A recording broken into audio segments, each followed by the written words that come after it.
After grinding multiplayer for countless hours, I finally unlocked Diamond Shotguns. And when this happened, I had a pretty cool idea. Let's compare Plague Diamond to the multiplayer Diamond. And you might think to yourself, well, they're basically different colors and they're the same camo. And that is a pretty good point, and it'll be very difficult to not be biased in this situation. So the conclusion of this video will most likely be my opinion mostly, and yours as well if you come to the conclusion which one you like more. Be sure to comment down below which one do you think is better, and also be sure to comment down below what other videos you'd like me to compare things to from Cold War and other Call of Duty games. I know I got some recommendations in my most recent one, which is Deadwire comparison to the Cold War and Black Ops 3, but some of those videos I'm going to have to postpone since I still don't own some of the old zombie games on my PC, which is mainly the thing I will be able to record. So if you have any ideas for Cold War specifically, be sure to comment them down below and I will check it out. If you're new here, be sure to subscribe, like the video, and without further ado, let's get right into it. So I kind of obviously will come to the conclusion later which one is my favorite, but I want to talk about some other aspects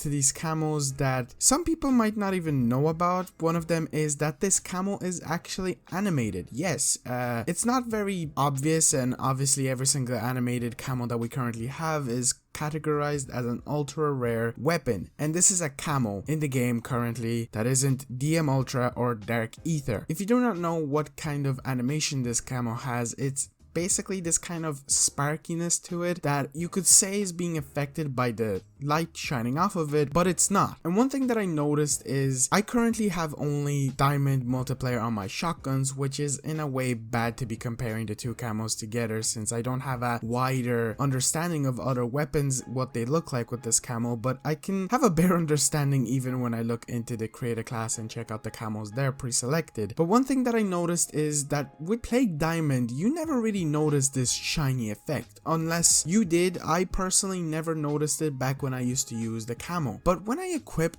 Diamond on the shotguns just for this video to specifically go check it out, get some clips, get some shots of me walking around and inspecting the weapon, I noticed that the Diamond in multiplayer has this effect very strong in a way. You can see it a lot when you aim in. Even when my character is walking around, let's say in the main menu, when the camera zooms in on the character on the weapon, you can see it very well on the multiplayer Diamond camo. But on Plague Diamond, it is visible, but you have to kind of concentrate more on it. And as I mentioned, it's kind of the shiny effect that it has, but it's also animated. And the only animated camo that I can really think of that stood out to me in the past is Black Ops 4's Diamond camo. Black Ops 4 had a very cool Diamond camo that I even myself went out of the way to unlock on some of the weapons in that game, even though Black Ops 4 wasn't good. But if you don't know, the Diamond in that game was an animated camo or reactive. The more kills you got, the more it changed to a stage where it basically became a rainbow camo, which is really cool compared to the other diamonds that we've seen in the past, which yes, I know that there are people's favorites, but I have to say the Cold War Diamond and Plague Diamond are definitely one of my favorite ones currently, and I want to talk about those reasons now. These two camos are basically the same thing, but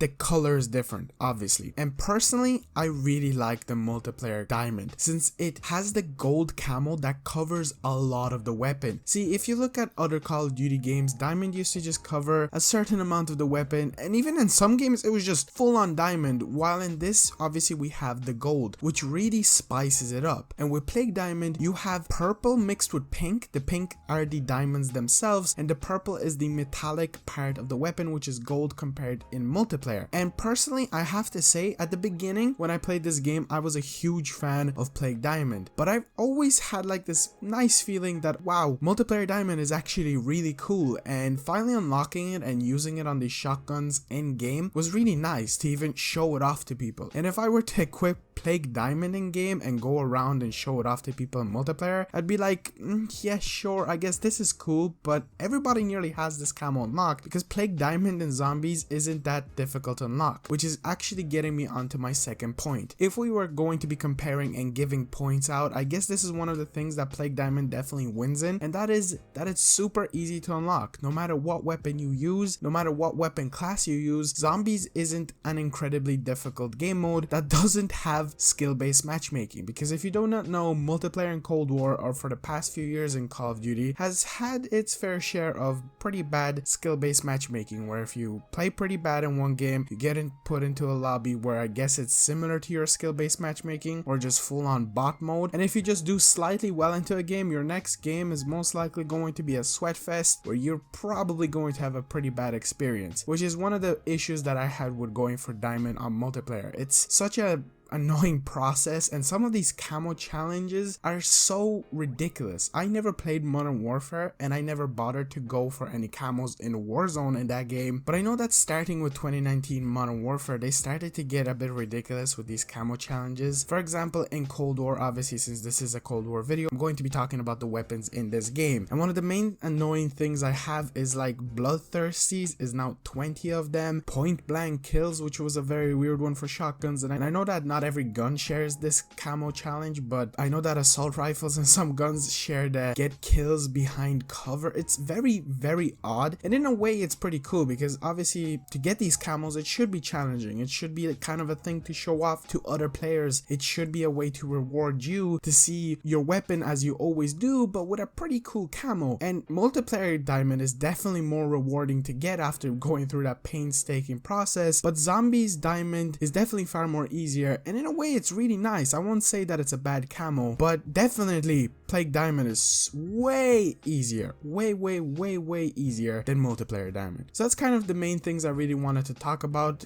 as in comparison. But if you haven't guessed yet, my favorite camo out of the two is multiplayer Diamond, and I'm really happy I unlocked it for the shotguns because shotguns are kind of, you know, the best thing in Zombies as of season 2 when this video is being uploaded. The Howler is a beast, and I hope it stays this good because I kind of want to use Diamond in Zombies more than I use the Dark Ether camo because I'm kind of getting sick of it sometimes. And I'll definitely be going for DM Ultra, so whenever that happens I might do a comparison video, but I know there's already plenty full of those videos, and I actually don't know if there's any Diamond comparisons. Probably is. I'm probably not the first person to do this, but I just decided to do a part of my Which is Better series that I started recently, which I know is probably not even an original idea, but you guys seem to enjoy it, and that makes me happy because I do also enjoy making these videos. But that's going to be it for the video. Be sure to comment down below which one you prefer more, which videos you'd like to see from me in the future, and also be sure to drop a like and subscribe. And without further ado guys, I'll see you in the next one. Peace out.